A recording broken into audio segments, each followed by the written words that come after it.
The Siege of Gondor, one of the greatest conflicts during the War of the Ring. Being a series of battles fought between the free peoples of Middle-earth and the forces of the Dark Lord Sauron, the Siege of Gondor became one of the most renowned events of the Third Age.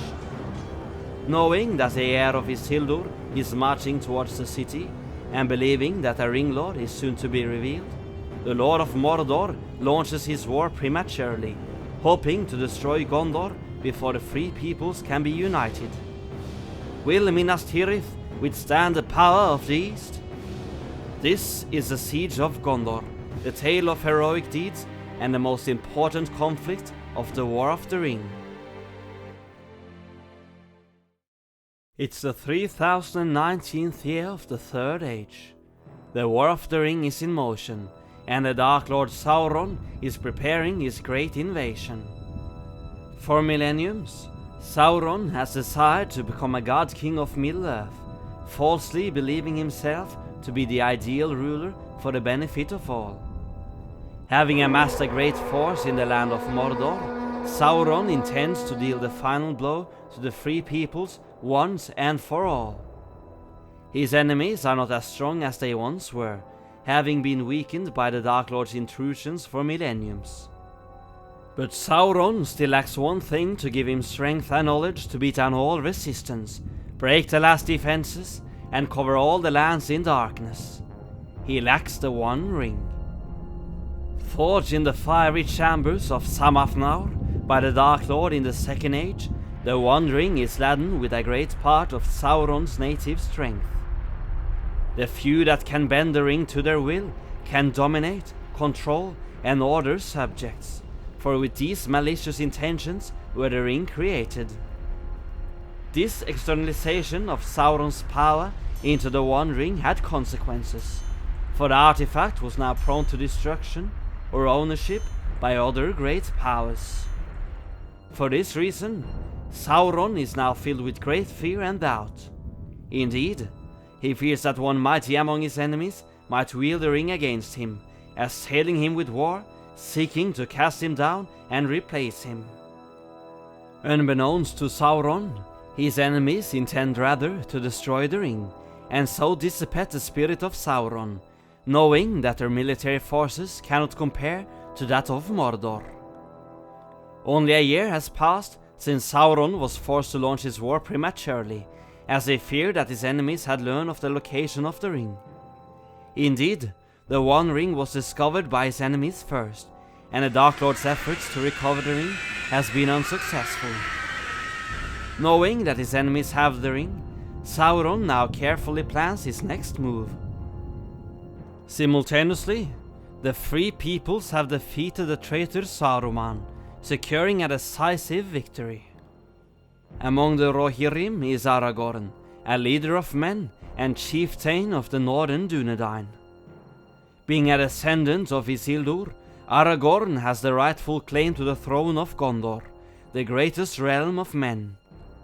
Intending to challenge the power of Sauron, Aragorn makes a bold move and uses the Palantir. Wrenching the stone to his will, resisting Sauron, Aragorn displays his majesty and unwields Anduril, the sword of Elendil reforged. Sauron has not forgotten that blade, for it was High King Elendil and his friend High King Gil-galad that defeated Sauron in combat upon the slopes of Orodruin. However, they themselves perished, but with the shards of his father's sword, Isildur cut the One Ring of Sauron's finger. Resembling the figure of Elendil himself, Aragorn fills Sauron with fear and dread. Not only is the king returning to Gondor, wielding the sword that robbed the Dark Lord of his treasure, but his revealment also displays confidence and strength, something that could indicate that the One Ring is about to be utilized by the free peoples. Disturbed in his plans, Sauron decides to launch his invasion prematurely, hoping to capture the important city of Minas Tirith, destroying the Gondorian forces before Aragorn reached the city. Unbeknownst to Sauron, Aragorn has achieved his objective. The Dark Lord has rushed his invasion, focusing on Minas Tirith and not his own lands where the ring bearer is headed. Learning also from the Seeing Stone that the corsairs of Umbar will attack the southern coastlands of Gondor, Aragorn resolves to tread the paths of the dead. Not only does he intend to bring reinforcements to the coastlands, but he also hopes to summon the Oathbreakers, the cursed men that failed to fulfill their oath to his forefather Isildur. Venturing the dreaded path, the Grey Company heads into the mountains on a path that no living man has crossed with his life intact for thousands of years. Meanwhile, in Gondor, the situation is dire.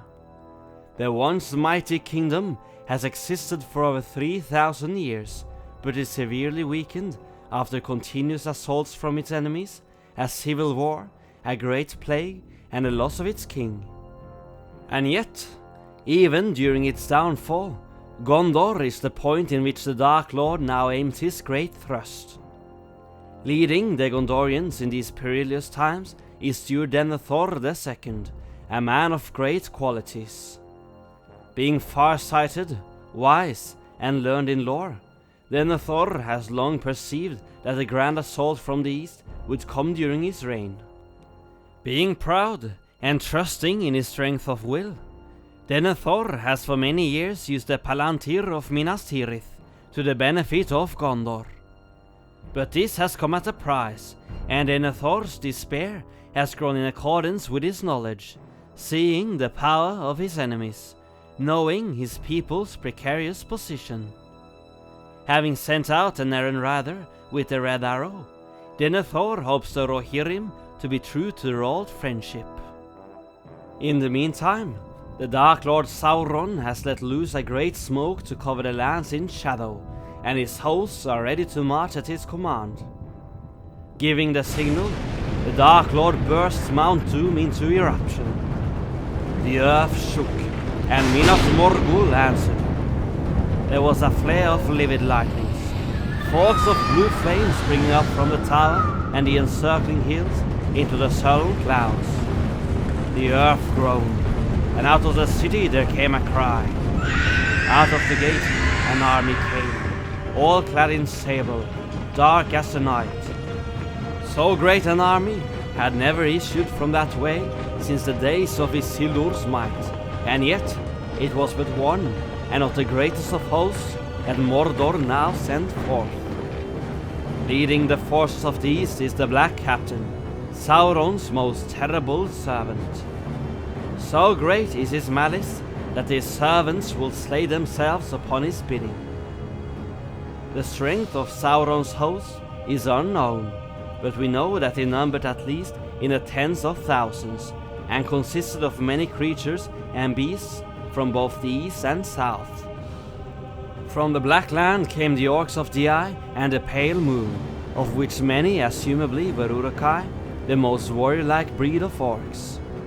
Out of the savage land in the east came many kings, leading the strong and war-hardened Easterlings to war. Riding on monstrous beasts were the bold and grim Haradrim, an army consisting of footmen, cavalry, and Mumakil, counting at least 18,000 strong. From the land of Khand came the Variags, a people of which rumors never reached the west. Most dreaded were the terrible Nazgûl, riding upon fell beasts, spreading fear and horror that only the boldest can withstand. The defenders, on the other hand, has no mighty hosts, being heavily outnumbered. Leading the defense is Denethor, his son Faramir, and the lords of the Outlands. Gandalf the White is also present, igniting courage, hope, and valor among men.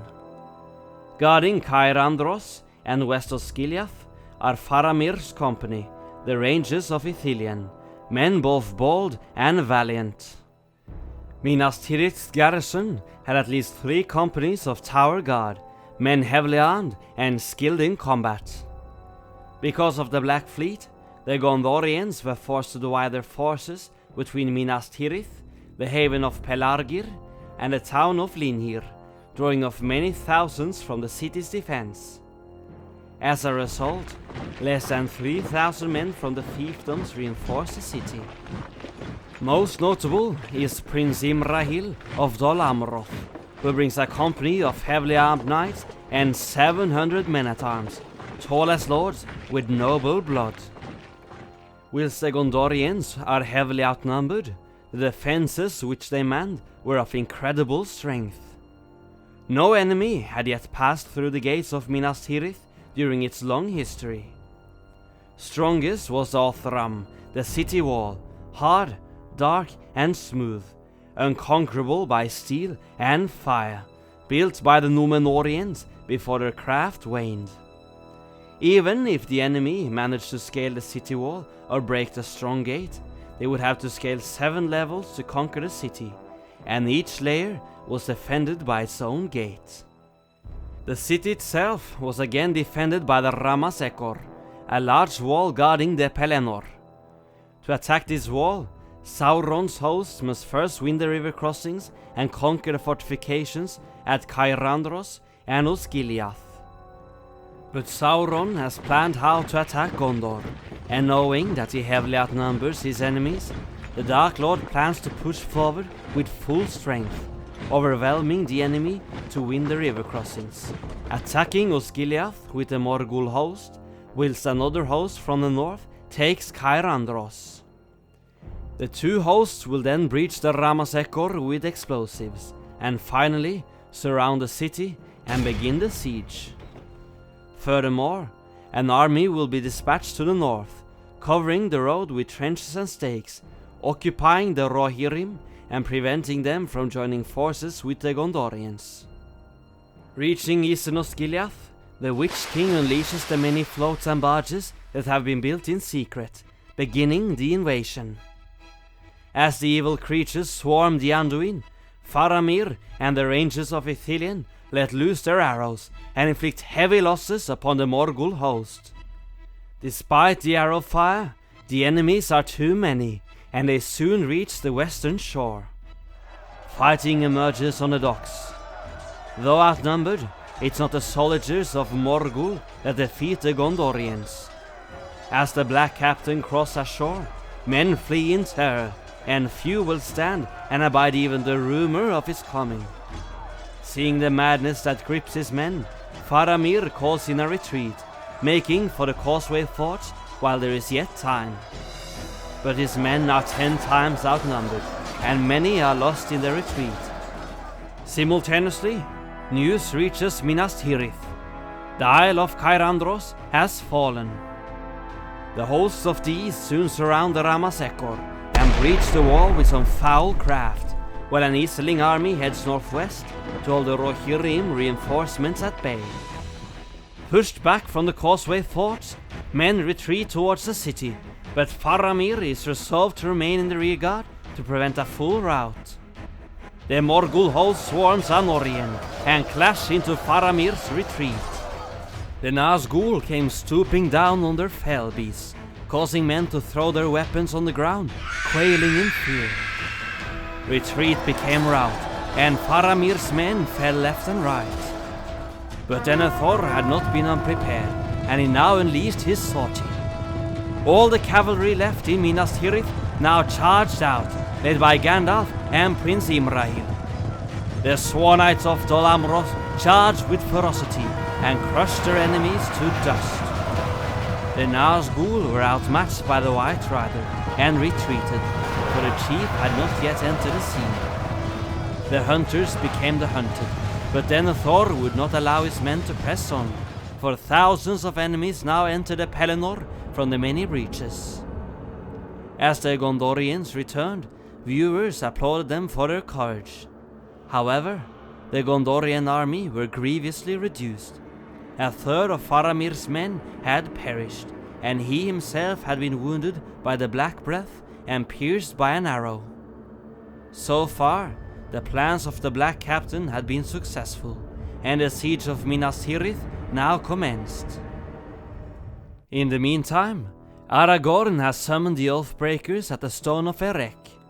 Riding tirelessly with all speed towards the south, the Grey Company comes to Linhir, where the men of Gondor contest the forts with corsairs. But when Aragorn arrived with the Oathbreakers, all men upon either side fled, except for Angbor the Fearless, commander of the Gondorian forces. Angbor gathered his men, and soon followed Aragorn, who now pursued the enemy day and night until reaching Pelargir. Here, a great battle took place, for the main fleet of the Corsairs was stationed here. Bidding the Oathbreakers to fulfill their oath, the dead men of Dun Harrow swarmed all enemy ships. Filled with terror, the Corsairs jumps into the river out of fear, and all their army drowns or flees south by foot, hoping to win back to their own lands. Having finally fulfilled their oath, the Oathbreakers are finally released from their curse, vanishing like a mist by a sudden wind. Taking the Black Fleet for his own, Aragorn cruised the ships with Gondorians and set sail for Minas Tirith. In the meantime, King Theoden and his 6,000 men ride for Gondor on their mighty steeds. Having ridden with great haste, the Rohirrim still fear to arrive at the city too late. Soon, scouts report grim news. An army is encamped nearby, having cast trenches and stakes across the road. Camping in the Druadan forest, taking counsel, King Theoden is approached by the Druidine leader Gan Burigan. Fearing the Dark Lord's dominion and hating the orcs, the Druidine wish to aid the Rohirrim. Taking advantage of an old hidden path, Gan Burigan guides the Rohirrim through the Stone Wain Valley, sneaking all riders past the enemy army. As the Rohirrim leave the forest, they quickly enter the Pelennor fields through a breach in the wall, which the orcs had foolishly opened. Meanwhile, great fires rise in Minas Tirith, as the projectiles of sorcery rain down upon the first level. Above the city flies the Nazgul, filling men with dread and despair. During all this dark day, Faramir wanders in a desperate fever, and beside him is steward Denethor, which has abandoned the defense of the city, grieving only for his son. Having looked in the Palantir, Denethor sees both the entire force of the east and a black fleet sailing up the Anduin. Despairing, giving up hope, Denethor resolves to burn himself together with his dying son. Seeing the madness of Denethor, Pippin the Hobbit warns the sentinel, bidding him stop the madman, before searching for Gandalf, seeking his help. Simultaneously, Gandalf leads the defense of the city, guarding the gate with the hardiest men of Gondor, preparing for the incoming assault from the great ram Grond. Suddenly, as the Black Captain approached the gate and held up his long pale sword, defender and foe alike grew silent.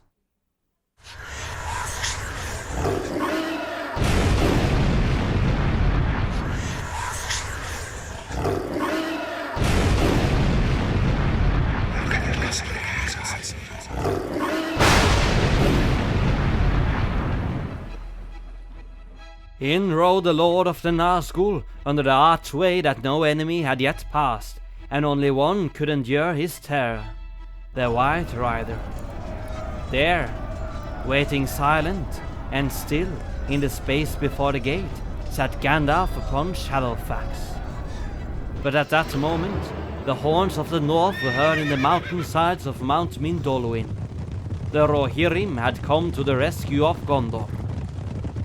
As the Witch King left the gate and vanished, Gandalf was approached by Pippin, who informed him of Denethor's madness. Seeing that no other help can reach Faramir, Gandalf and Pippin ride with all haste to Rath Dinen. Confronting the steward and his loyal servant, they save the life of Faramir. But despairing, Denethor commits suicide, burning himself alive. Simultaneously, the Rohirrim is charging towards the city, slaying any foe in their path. Already, orcs are routing in direction of the river, fleeing in terror. Seeing the incoming enemy, the Haradrim raise their standard and countercharge the Rohirrim, and great is the clash of their meeting. But the Rohirrim were unmatched in this hour, and King Theoden himself threw down the chieftain of the Southrons. But amidst his glory, the king was taken by darkness, for his mighty horse was pierced by a black arrow, and crushed the king with his weight. Down from the sky came the black captain riding his fell beast. Only one stood by the king in this moment, Eowyn, Shield Maiden. The beast attacked the fair maiden, but Eowyn prevailed, and the head of the terrible beast fell to the ground. But the black captain charged forward, and swinging his black mace, he broke Eowyn's shield and arm in one blow.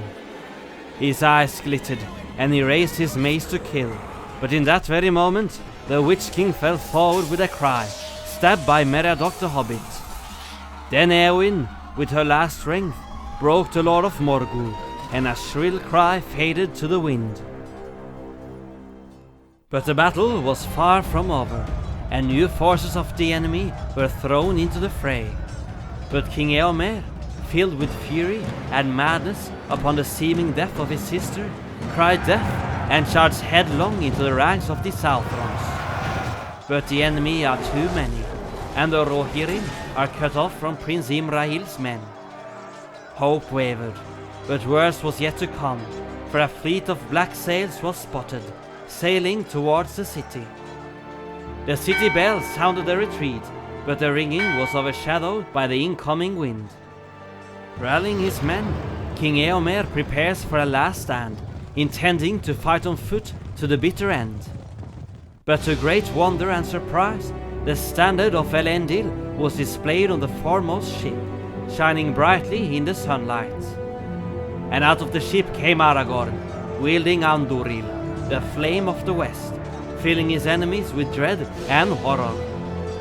Great was their onset, the Dúnedain of the north, Legolas, Gimli, Eladan, El-Rohir, and the Gondorians of the Fiefs. South charged King Eomer, pinning the enemy between the hammer and anvil, and east rode Imrahil's knights, driving the attackers towards the river. But the Easterlings and Southrons were men both war-hardened and grim, and they were fierce in despair. Long and hard they fought, to the very last man, until, at last, the battle of the Pelennor fields was over. Few orcs or men would ever return to their homelands, and to the land of Harad came only a tale far off, a rumor of the wrath and terror of Gondor. Sauron shook in his tower, his captain was vanquished, and Isildur's heir had defeated him. Aragorn, Eomer, and Imrahil returned unscathed to the city gates. Few had dared to abide them in their hour of wrath. But no few had fallen, and both kings, lords, captains, and soldiers had perished in the great battle. Whilst we know no numbers, it's given that the Rohirrim lost approximately 2,000 riders, whereas the casualties of the host of these were near total. Aragorn later entered the city and healed the wounded, including Eowyn, Faramir, and Meriadoc. For the hands of the king are the hands of a healer, and so shall the rightful king be known. The outcome of the battle further led to the last debate, where the lords of the west resolved to assault the Black Gate, hoping to divert Sauron's attention, emptying the Black Land, granting the Ringbearer free passage to Mount Doom. If you want to learn more about the last stand of the Free Peoples in front of the Black Gate, I suggest you check out my video covering the Battle of the Morannon. If you are interested in lore from Tolkien's Legendarium, make sure to check out these videos right here. Remember to subscribe and consider supporting this channel by joining the YouTube membership, becoming a Patreon, or buying merchandise on Teespring.